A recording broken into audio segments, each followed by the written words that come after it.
Before I start, there's something you need to know. Nothing in this story is entirely real, except the feelings.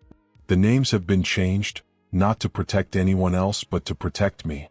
Because it's easier to confess when your own name isn't staring back at you, reminding you of every mistake you swore you'd never make. But make no mistake, the emotions are real. The regret, the guilt, the kind of pain that lingers long after the tears stop. This isn't just another love story gone wrong. It's the story of how I lost the only man who ever truly saw me, and how I learned the truth about love, forgiveness, and consequence far too late. So stay with me till the end, because sometimes the hardest part isn't losing someone you love, it's realizing you were the one who let them go.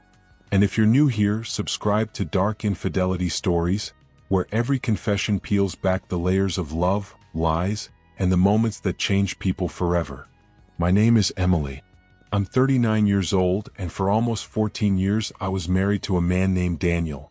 Saying was instead of am still feels strange, like I'm talking about someone else's life, not my own. But that's what happens when love fades so quietly, you don't even notice it slipping away until it's already gone. When I first met Daniel, he wasn't the loudest guy in the room or the most charming, but there was something solid about him. He was a construction worker, hands calloused, smile easy, presence steady. He drove his own truck, paid his bills on time, and carried himself with a grounded confidence that drew me in from the start. I used to tell my friends he was the kind of man you could lean on when everything else felt uncertain. And in those early years, we were magic. Late-night movies, road trips with the windows down, texting each other until sunrise like a couple of teenagers. He made me laugh, I made him blush. We weren't perfect, but we were real. Playful, alive, full of promise. But somewhere around year 7, something shifted. Not in one big crash, but slowly, quietly. Like a slow leak in a tire. You don't notice it at first, until one day you're stranded on the side of the road. I stopped laughing at his jokes. Not because they weren't funny, but because my mind was elsewhere. When he'd kiss my neck while I scrolled through my phone, instead of melting into his touch, I'd flinch. He thought it was just work stress. I was a school administrator, always buried in deadlines, meetings, and staff issues. And maybe at first that was true. But soon it became more than that. Daniel picked up every bit of slack without complaint. He'd cook dinner, fold laundry, run my bath after long days. Most women would dream of that kind of partner, but instead of pulling me closer, it only reminded me of everything I couldn't give back. His kindness felt like a mirror showing me how cold I'd become. And the intimacy, that disappeared too. Weeks turned into months. When he'd gently say, "I miss us," I'd make up excuses, too tired, too stressed, not in the mood. But the truth was uglier than that. I just didn't want him anymore. And that truth haunted me. Still, Daniel kept trying. He planned surprise dates, bought little gifts, even rented a cozy cabin one weekend to reconnect. I remember that night vividly, the fire crackling, the snow outside glowing orange from the flames. He tried to pull me closer and I pulled away, eyes glued to my phone. Without thinking, I muttered, "Can you not? I just want to be left alone." The way his face fell. I'll never forget it. That look should have jolted me awake, but instead, it pushed me further away. Every attempt he made after that felt like pressure. Every compliment like guilt. We were two people standing in the same room but separated by an invisible canyon neither of us knew how to cross. So I did what cowards do. I built walls and waited for him to stop trying. But Daniel wasn't the type to quit easily. He kept holding on even when I was already halfway gone.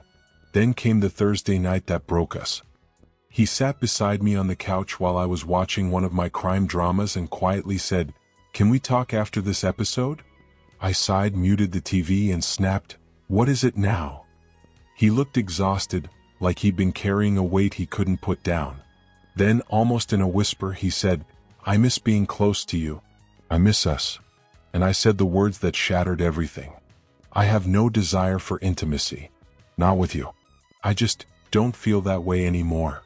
The silence that followed wasn't ordinary silence. It was thick, suffocating.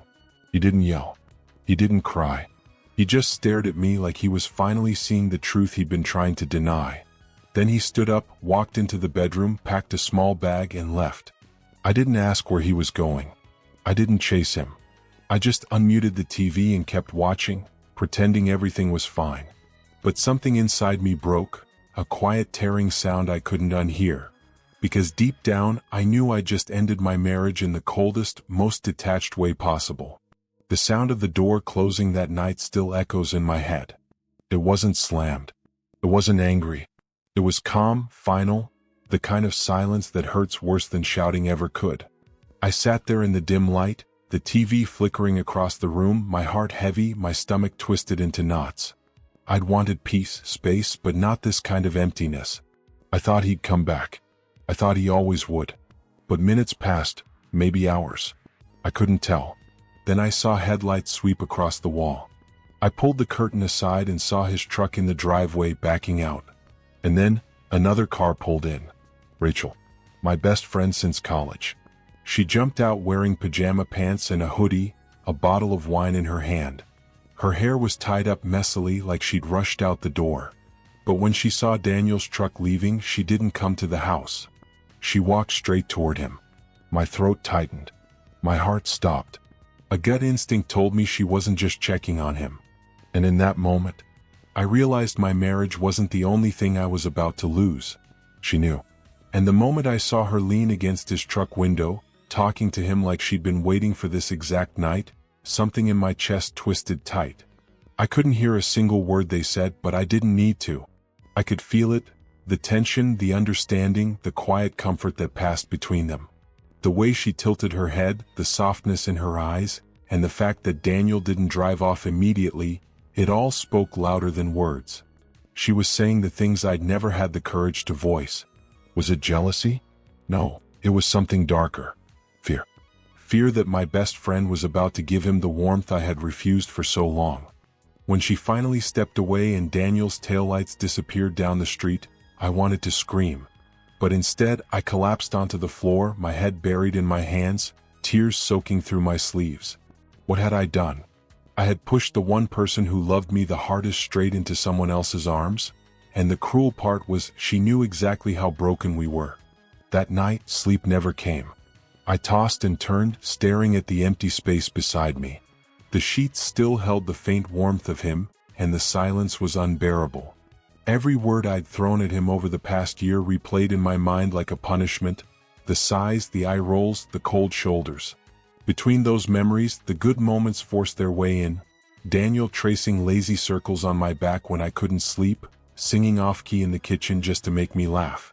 The tenderness I'd once loved so deeply had become the very thing I'd suffocated. By morning, my phone was buzzing with messages I couldn't face. One from his coworker, "Is Daniel okay?" Another from Rachel, "Are you all right?" Just 3 words. But they hit harder than any confrontation could. And then hours later came the one message I'd been waiting for, Daniel's. 3 short texts. "Where are you? Seriously? You're being dramatic." That last word, dramatic, cut deep. Because that's what I'd always accused him of. Whenever he tried to open up, I'd roll my eyes and tell him he was overreacting. And now he was the one saying it to me. Only this time he wasn't trying to win me back. He was already gone. My hands trembled as I stared at the screen.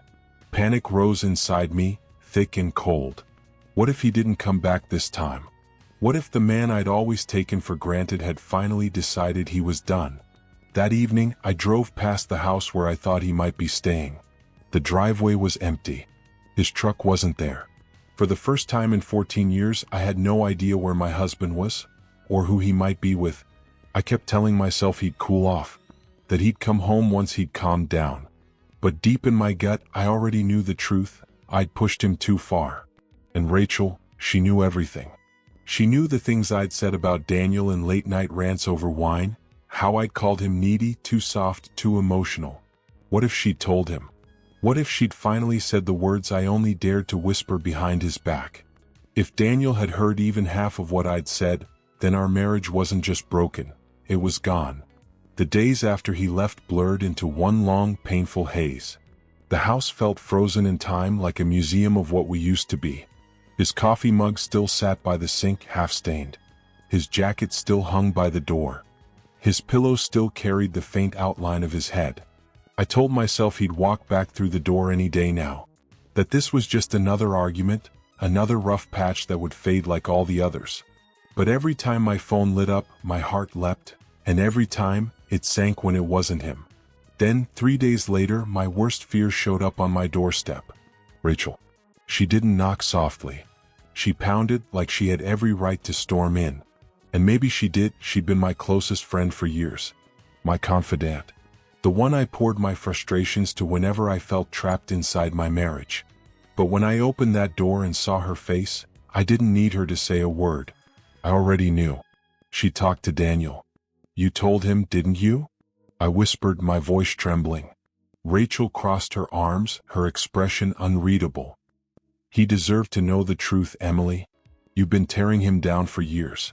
Making him feel like he was asking for too much when all he wanted was to be loved. Her words hit like a slap. My eyes burned, but I refused to let tears fall. That wasn't your place, I snapped. You don't know what it's like living with him, always needing, always pressing. Needing what? She interrupted sharply. A little affection? A little respect? God, Emily, do you even hear yourself? You had a man who showed up for you every single day, and instead of appreciating that, you mocked him behind his back. Do you know how cruel that sounds? I froze. Do you even know, she continued, voice trembling, that he used to sit in his truck during lunch breaks just to hear your voice on the phone?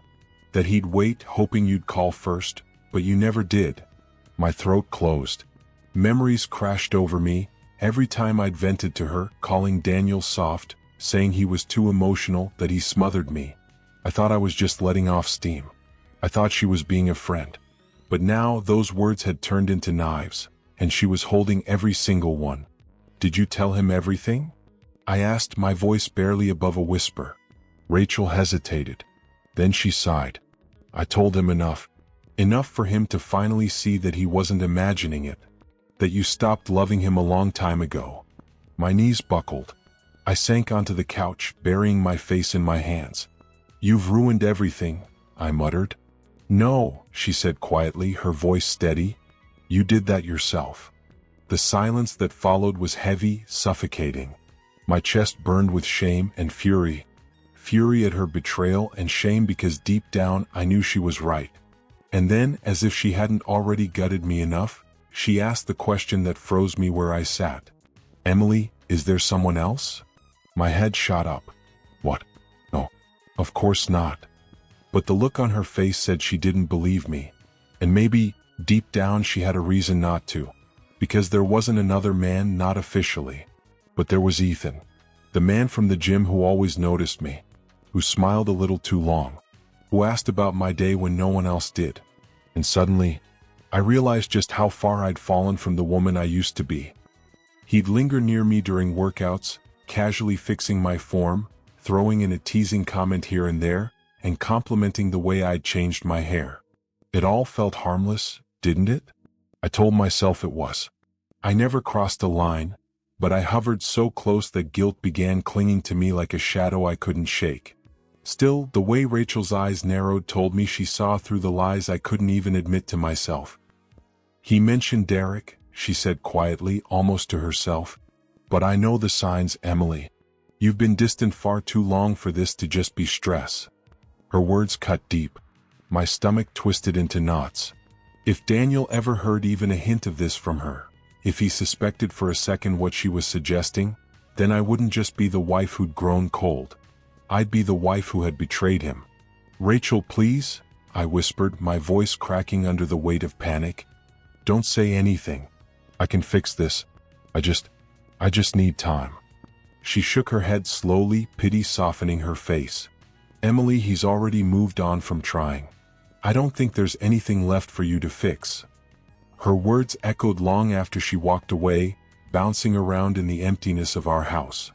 I sat there trembling, replaying every careless word, every cold shoulder, every moment I'd made him feel small for loving me too much.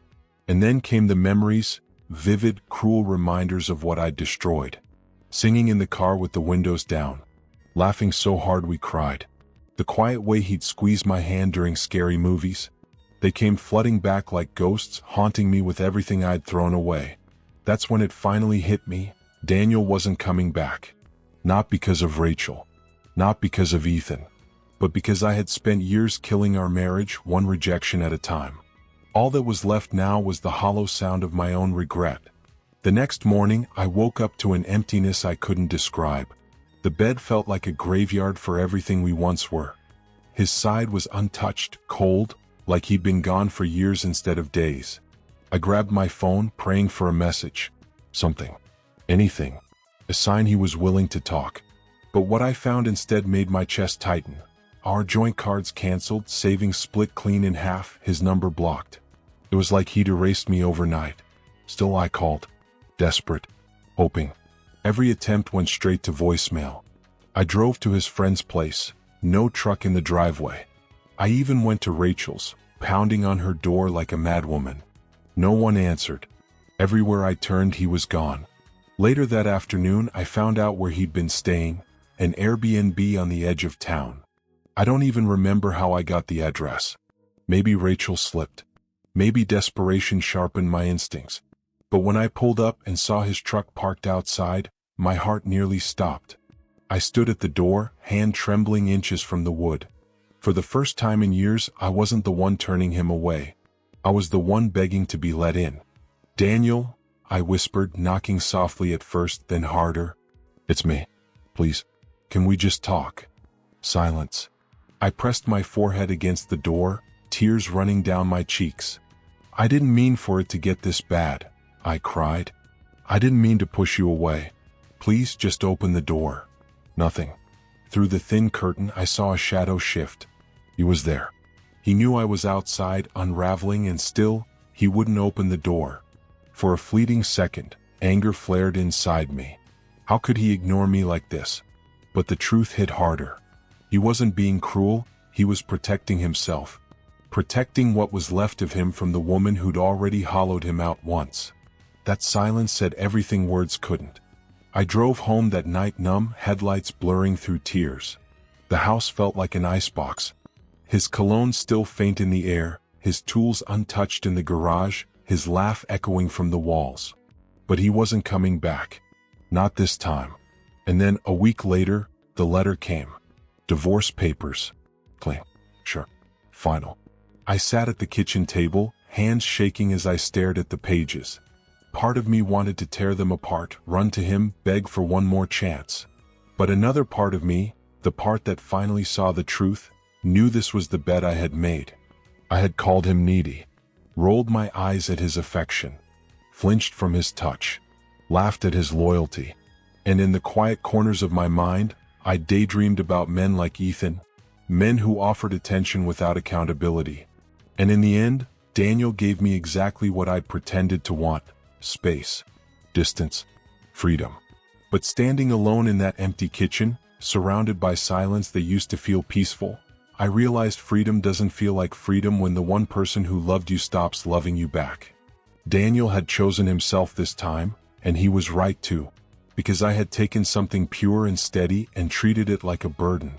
I'd broken a man who only ever wanted to hold me. And now, I was the one left holding nothing.